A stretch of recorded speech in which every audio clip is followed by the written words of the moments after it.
The first training that a Christian must build is the ability to compel himself to stay in God's atmosphere. If you don't train yourself to stay in God's realm, you will discover that you'll be frustrated even when you read the Bible, because you'll be seeing what the Bible says that you cannot confirm in your own lifestyle, cannot confirm in your own experience. This is where the first warfare of victory and transition begins from. The capacity to beat yourself to stay. See, when you get there and distraction comes, stay there until the distraction dies down. If you feel like sleeping, sleep and wake up. The Bible says, while men slept, the enemy sowed.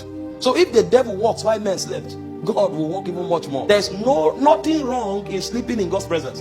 When you are done sleeping, stand up, continue, because you are trying to cultivate something. If you don't know this, you will run in and run out, and your life will remain the same. They will impart you, it won't change your story. You will quote scriptures, it won't change anything, because you have not been cultured to function in the civilization that God brings to you.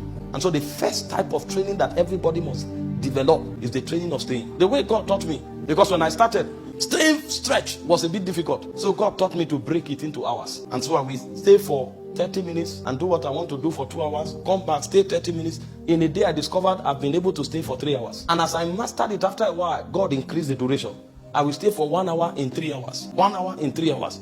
And God kept building. A point now came, I can lock my door and stay there for 3 days. And I don't even know it's 3 days. As I came to London now, this is the first time I'm coming out of the room since yesterday. I don't need to go anywhere. There's stamina in God's presence. I have trained myself. So even if the noise is going on outside, I'm more fused to what is happening inside than what is happening outside. I will go out when I have business. I don't go to wander around. There's nothing out there that satisfies more than what is inside here.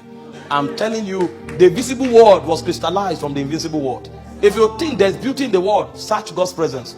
He said, what eyes have not seen, what ears have not heard, they dwell in that realm. And as you begin to stay, after a while, your senses will be activated. God will begin to show you things. God will begin to whisper things to your spirit. And even dimensions in you will begin to wake up. And you will now discover that the Bible is not a lie.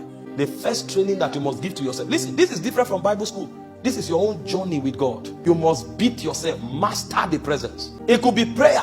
It could be meditation. It could be worship. It could be fasting. I don't want to... Whichever God begins with you, just make sure you are able to subdue your flesh. Let the rebellion of your flesh die. The Bible said the flesh wars against the spirit. And they said the spirit against the flesh. And they said the two are one against the other. But you must make sure that your spirit win the battle. And the place you win the battle is not when Christ is come. It's in the presence. That's where the battle begins from. I'm telling you, when you get home now, try to pray for 30 minutes. You will see the ancient battle that exists between spirit and flesh will wake up immediately. The arena for that warfare is in the presence. It doesn't happen anywhere else. But for you to become what God says you are, you must fight that battle there and make sure the spirit has supremacy. This is the first training that every spiritual man must undergo. The ability to win the battle over the flesh in the presence of God.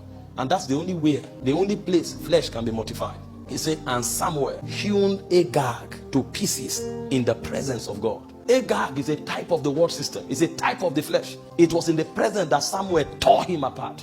That is how you decimate flesh. And that is how you become a spiritual man.